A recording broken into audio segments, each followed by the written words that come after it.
வணக்கம். அடியேன் அவினாசி ஜோதிலிங்கம், பிரசன்ன ஜோதிட ஆராய்ச்சியாளர். நட்சத்திரங்களின் வரிசைகளை பார்த்து கொண்டு வருகிறோம். அப்படி இன்று பார்க்கின்ற நட்சத்திரம் 24வது நட்சத்திரமான சதயம் நட்சத்திரத்தை பற்றி இன்னைக்கு பார்க்க போகுது. சதம் அப்படின்னா 100 அடிச்சிட்டீங்களான்னு கேட்போம் கிரிக்கெட்ல. சதயம் அப்படின்னு நட்சத்திரம், சதம் அடிச்சாச்சா, 100 அடிச்சிட்டாரா சச்சின் டெண்டுல்கர் அப்படின்னு நம்ம கேட்போம். அப்ப சதயம் அப்படின்னா 100ன்னு அர்த்தம், 100ன்னு அர்த்தம். சதயம் 100 நட்சத்திர கூட்டங்களை கொண்டது சதயம். அதுதான் சதயம். சதம் 100%. அப்ப இவங்க எப்படி இருப்பாங்க? 100% கரெக்டா இருப்பேன் அப்படின்னா சதயம். கரெக்ட்னா கரெக்ட், தப்புனா தப்பு, அப்படித்தான் நான் லைஃப் வாழுவேன் அப்படின்னா அது சதயம். இவங்க கிட்ட 99 இல்ல 101 இல்ல, 100க்கு 100. அப்போ ஒரு மாணவர் ஒரு சப்ஜெக்ட்ல 100 மார்க் நான் எடுக்கணும் அப்படின்னா சதயம் நட்சத்திரம் வருகின்ற நாளில் ஹயக்ரீவர் வழிபாடு செய்ய அவர்கள் 100 நட்சத்திரங்களை 100 மதிப்பெண்களை அவர்கள் தொட முடியும் என்பது ஐதீகம். படிக்கணும் ஒரு பக்கம், இறை வழிபாடு ஒரு பக்கம், இது ரெண்டும் கலக்கணும். அது சதய நட்சத்திர நாளா இருந்தா குட் அப்படிங்கிறதா உண்மை. இதுல மாற்றுக்கிறதுக்கு இடமே இல்லை. ஒரு மனிதன் 100க்கு 100 சரியானவராக, 100% சரியானவராக வாழ வேண்டும் என்றால் சதய நட்சத்திரம் உதவி செய்கிறது. சதயத்துல யாராரோ பிறந்திருக்கலாம், ஆனா நம்ம தமிழ் மண்ணுக்கு பெருமை சேர்க்கிற 1000 ஆண்டுகள் கடந்தும் இன்றும் அவர் பெயரை உச்சரித்துக் கொண்டிருக்கின்ற மதிப்பு மிகுந்த சோழ வம்சத்தின் முக்கியவராக கருதப்படுகின்ற, போற்றுதலுக்கும் மதிப்பிற்கும் உரிய நம்ம தமிழ் தேசத்தின் சொத்து ராஜராஜ சோழன் பிறந்த நட்சத்திரம் சதயம். இன்றும் அரசு சதய விழாவாக தஞ்சாவூரிலே சதய நட்சத்திரத்தை அன்று அவர்களுக்கு ஒரு விழா எடுக்கிறாங்க. அன்னைக்கு நிறைய பேர்த்து கௌரவப்படுத்துறாங்க, விருதுகள் கொடுக்குறாங்க, அப்படிங்கிறதெல்லாம் நம்ம பார்க்கலாம். அப்ப சதய நட்சத்திரத்துக்கு எவ்வளவு சக்தி பாருங்க. சதயம்னா சாதாரண சதயம், சதம் 100, சதயம் 100 நட்சத்திர கூட்டங்களை கொண்டது, 100 பூக்களை கொண்டது அப்படிங்கிறது சதயம். சதயத்துக்கு அவ்வளவு பவருங்க. சாதாரண நட்சத்திரம் அது ராகுவினுடைய நட்சத்திரம். கும்பராசியிலே 1, 2, 3, 4 பாதங்களை உள்ளடக்கியது. அது கும்பராசியில இந்த மேக்சிமம் இந்த சதய நட்சத்திரம் பிறந்தவங்க எல்லாம் பாத்தீங்கன்னா ஏதோ ஒரு ரூபத்துல இவங்க குடும்பத்துல இவங்க பெயர் சொல்ற மாதிரியான ஒரு ஆளா இருப்பாங்க. ஆரம்பத்துல ஒண்ணுமே இல்ல சாமி, 18 வயசு வரைக்கும் வாழ்க்கையே போராட்டம். 18 வயசுக்கு மேல மெல்ல அப்படியே நகர்ந்து நகர்ந்து நகர்ந்து அடுத்த கட்டத்துக்கு நான் வந்தேன். இன்னைக்கு என்னை பார்த்தா, என்னை கேட்டா, நான் என்ன யாருன்னு எல்லாருக்கும் தெரியற அளவுக்கு வாழ்றேன் அப்படின்னு சொன்னா அது சதய நட்சத்திரம். சோ அந்த 100% கரெக்டான விஷயம் அப்படிங்கிற நட்சத்திரம் சதயம் அப்படிங்கிற ஒரு அற்புதமான ஒரு அமைப்பு. எவ்வளவு விஷயம் இருக்கு பாருங்க. நட்சத்திரம்னு பேசிடுறோம், சதயத்துக்கு எவ்வளவு பவர் இருக்கு பாருங்க. சதய நட்சத்திரத்துக்கு அவ்வளவு வலிமை. இந்த சதய நட்சத்திர அன்பர்கள் வாழ்க்கையில் நீதி, நேர்மை, தர்மம் இப்படித்தான் அவங்க வாழ்வாங்க. ஒரு அருமையா வாழ்ந்துருவாங்க அப்படின்னா அதுல மாற்றுக்கிறதுக்கு இடமே இல்லை. மனைவி சொல்லுக்கு சில நேரம் கட்டுப்பட்டு நடப்பாங்க சதய நட்சத்திர அன்பர்கள். இவர்களுக்கு ஆன்மீகம் என்பது உயிர், ரொம்ப பிடிக்கும். கோயிலு, குலதெய்வம், உள்ளூர் கோயிலு, வெளியூர் கோயிலு, தெய்வீக விரதம் இருக்கிறது, அன்னதானம் பண்றது, ஒரு விழா நடத்துனா முன்னாடி நின்று பண்றது இவங்களுக்கு ரொம்ப பிடிக்கும். ராஜராஜ சோழன் அப்படிதான் அந்த கோயில் எல்லாம் கட்டினார். தஞ்சை பிரகதீஸ்வரர் ஆலயம். இந்த சதய நட்சத்திரத்துல பிறந்தவங்க வாராகி வழிபாடு பண்ணாங்கன்னா வாழ்க்கை எங்கேயோ போயிடும், உயரத்துக்கு போயிடும். வாராகி வழிபாட்டுக்கு சதய நட்சத்திரம் அவ்வளவு சப்போர்ட் பண்ணும். ஏன்னா சதய நட்சத்திரத்தில் பிறந்த ராஜராஜ சோழன் வாராகி வழிபாட்டை செய்துதான் சோழ வம்சத்தினுடைய 550 ஆண்டு கால தொடர் வெற்றியை பெற்றார்கள்னா சாதாரண விஷயமா? வம்சாவளி கிட்டத்தட்ட ஒரு 8 தலைமுறை 9 தலைமுறைக்கு பக்கம் அந்த தொடர் வெற்றி. கடாரம் கொண்டான், கங்கை கொண்டான், எத்தனை கேள்விப்பட்டிருப்பீங்க. ராஜேந்திர சோழன், ராஜராஜ சோழன்.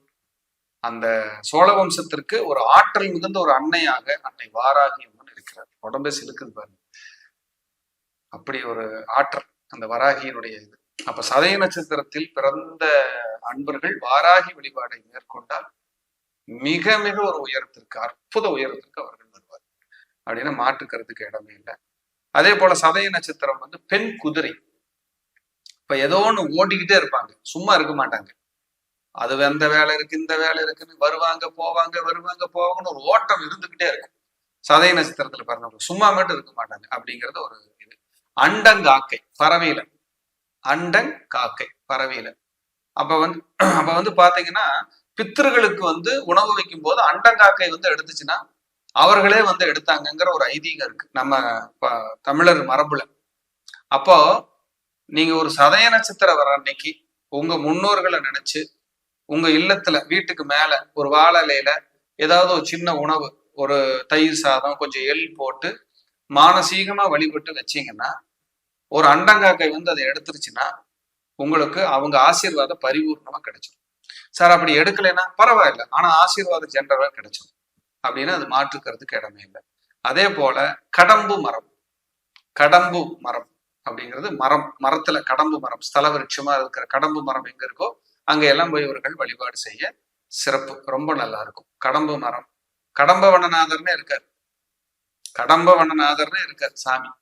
அங்க எல்லாம் போய் இவர்கள் வழிபாடு செய்யும் போது அவர்களுக்கு வாழ்க்கையில வந்துச்சு. வாராகி வழிபாடு ஒண்ணு போதும் சார் உங்களுக்கு, நீங்க ரொம்ப சூப்பரா இருக்கீங்க இருப்பீங்க. சிவ வழிபாடு ஒண்ணு போதும், பிரதோஷம் விடாம அட்டன் பண்ணுங்க. உங்க வாழ்க்கையில நீங்க தோல்வியே சந்திக்க மாட்டீங்க. தோல்வியே இருந்தாலும் கட்டுக்குள்ள இருக்கும், தப்பு வராம இருக்கும் அப்படிங்கிறதுல மாற்றுக்கிறதுக்கு இடமே கிடையாது. ரொம்ப பிரமாதமா இருக்கும் அப்படின்னா மிகை இல்லை. அதே போல இவங்க அன்புக்கு தான் அடிமை, அதிகாரத்துக்கு அடிமை கிடையாது. அன்பா சொன்னீங்கன்னா என்ன வேணாலும் செய்வாங்க, அன்பா சொன்ன. ஆனா அதிகாரம் பண்ணீங்கன்னா இவங்க கிட்ட செல்லாது. எதிரிகளும் இவர்களை கண்டு அஞ்சுவார்கள் அப்படின்னு ஒரு விஷயம் இருக்கு. எப்பேற்பட்ட எதிரியும் தனக்குள் கட்டுக்குள் கொண்டு வரக்கூடிய ஆற்றல் இவங்க கிட்ட இருக்கு. இவங்களுக்கு கடல் கடந்த பயணம் இல்ல, அடிக்கடி பயணம் பண்றது, கார்ல கோயிலுக்கு போறேன், வெளியூர் போறேன், மலை ஏறுறேன், கடல் கடந்து போறேன், எதையாவது ஒரு பயணம் பண்ணணும்னா விருப்பம் அதிகமா இருக்கு. இந்த மலை ஏறி ட்ரக்கிங் ஏறுறாங்கல்ல அவங்களுக்கெல்லாம் ரொம்ப பிடிக்கும். இந்த சதய நட்சத்திரக்காரங்களுக்கு இந்த கடல் கடந்த பயணமும் ரொம்ப பிடிக்கும். ஆன்மீகத்துல கோயில் கட்டுறதுல இதெல்லாம் சூப்பர். அரசாங்கத்தில் உயர் பதவி, அரசு அதிகாரிகள் தொடர்பு, பெரிய பெரிய மனிதர்களின் தொடர்பு ஈஸியா கிடைக்கும்னா சதய நட்சத்திரத்துக்கு கிடைச்சிடும். அப்படிப்பட்ட ஒரு அற்புதமான நட்சத்திரம். உயர்ந்த லட்சியங்கள் இருக்கும், யாரையும் கெடுக்க கூடாது, சுய ஒழுக்கத்தோட வாழணும், நம்ம பேர் புகழ். இவங்களுக்கு பேர் கெட்டு போச்சுன்னா அவ்வளவுதான், வாழ்ந்து பிரயோஜனம் இல்லை. நம்ம லைஃப்ல வந்து இப்படி ஒரு அவச்சொல் வந்துருச்சுன்னு மருவி மருவி ஒரு மாதிரி ஆயிடுவாங்க. அப்ப இவங்களுக்கு வந்து மனசுல வந்து ஒழுக்கத்தோட, ஆன்மீகத்தோட, லட்சியத்தோட பயணிக்கிற ஆற்றல் கும்பம் சதயத்திற்கு அதிகம். பாருங்க, வடிவமே கும்பம், கும்பம், கும்ப நட்சத்திரம். கும்பம்னா உங்களுக்கு குடம், நிறை குடம்னு வச்சுக்கோங்க. ஊருக்கு பேரே கும்பகோணம் தானே. அப்ப இவங்க கும்பகோணத்துல இவங்களுக்கு பிடிச்ச ஆலயங்களுக்கு போயிட்டு வரும்போதே, கும்பகோணம் ஒரு தடவை போயிட்டு வந்தாலே வளர்ச்சி, பிடிச்ச கோயில்களுக்கு போயிட்டு வந்தாலே வளர்ச்சி. இவங்க ஜென்ம நட்சத்திரமான சதய நட்சத்திரத்திலேயோ அல்லது சனிக்கிழமையோ போயிட்டு வந்தாலே வளர்ச்சி. பாருங்க, இவங்க ராசியில எந்த கிரகம் நீசமும் ஆகாது, உச்சமும் ஆகாது. கும்பராசியில மட்டும் எந்த கிரகம் உச்சமும் இல்லை, நீச்சமும் இல்லை.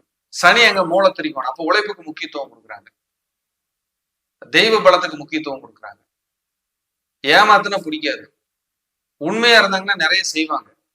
இதெல்லாம் இருக்கு சதய நட்சத்திர அன்பர்களுக்கு. அதே போல இவங்களுக்கு துர்க்கை அம்மன் இருக்காங்க இல்லைங்க, தெய்வத்துல துர்க்கை, அவங்களுடைய ஆசீர்வாதம், அவங்களுடைய அருள் நிறைய கிடைக்கும். துர்க்கையினுடைய இவங்க எப்பவுமே ராஜராஜ சோழன் பாருங்க, சதய நட்சத்திரம் தான் அவரு. இந்த பட்டீஸ்வரத்துல இருக்கிற துர்க்கை அம்மன் இருக்காங்களா, அவங்க முதல்ல அரண்மனையில இருந்தவங்க.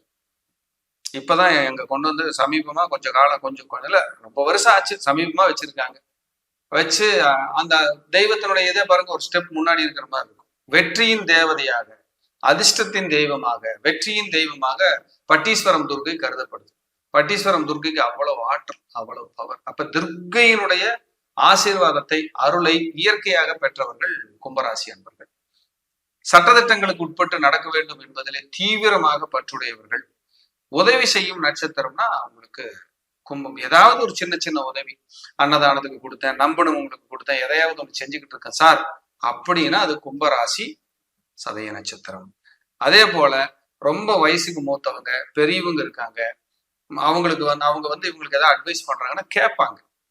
ஓ நமக்காக ஏதோ ஒரு நல்லது சொல்றாங்க, நம்ம கேட்டு நடப்போம் அப்படின்னு கேட்பாங்க. அதே போல பொறுமையா இருந்து சாதிக்கக்கூடிய ஆற்றல் இவங்க கிட்ட இருக்கு. கொஞ்சம் பொறுமையா வெயிட் பண்ணி அப்புறம் டெவலப் ஆகுது.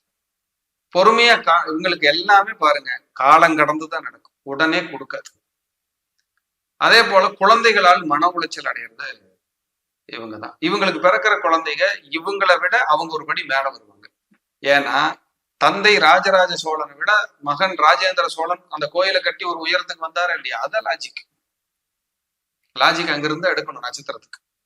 அப்ப இவங்களுக்கு பாருங்க, இவங்க குழந்தைங்க இவங்களை காட்டுல ஒரு படி ஒரு உயரத்துல, ஒரு நாலேஜ்ல, ஒரு முன்னேற்றத்துல பெரிய அளவு வருவாங்க. அப்படின்னா சதய நட்சத்திரம். சதயம்னா சதம், கும்பம். அப்ப இந்த கும்பம்னா எதுங்க? குடம். ஏதாவது கோயில்களுக்கு குடம் வாங்கி கொடுக்கறது, இதெல்லாம் நீங்க பண்ணுங்க. சில்வர் குடம், அபிஷேகம் எடுத்துட்டு அபிஷேகம் பண்ணணும், தீர்த்தம் ஊத்தணும், இதெல்லாம் பண்ணுங்க. பண்ணும்போது உங்களுக்கு மகிழ்ச்சியா இருக்கும். ஏதாவது கும்பேசத்துக்கு தீர்த்தம் எடுத்துட்டு வரணும்னா நீங்க ஹெல்ப் பண்ணுங்க அவங்களுக்கு. போய் வாங்க என் கார்ல கூப்பிட்டு போறேன், நானே கூட வர்றேன், போய் எடுத்துட்டு வருவோம். இதெல்லாம் நீங்க பண்ணலாம். பண்ணும்போது உங்களுக்கு வளர்ச்சி. கும்பகோணம் அடிக்கடி போயிட்டு வாங்க, அங்க இருக்கிற ஏதாவது பிடிச்ச தெய்வத்தை போய் கும்பிட்டு வாங்க, நிச்சயமா உங்களுக்கு வளர்ச்சியும் முன்னேற்றம் உண்டு. குறிப்பா ஆதி கும்பேஸ்வரர் நகர் மத்தியிலேயே இருக்கும் கும்பகோணத்துல, அந்த வழிபாடு பண்ணும்போது உங்களுக்கு வளர்ச்சி. மீண்டும் ஒரு நல்ல பதிவிலை சந்திக்கிறேன். கும்பம் என்றுமே கம்பீரம். வாழ்க வளமுடன்.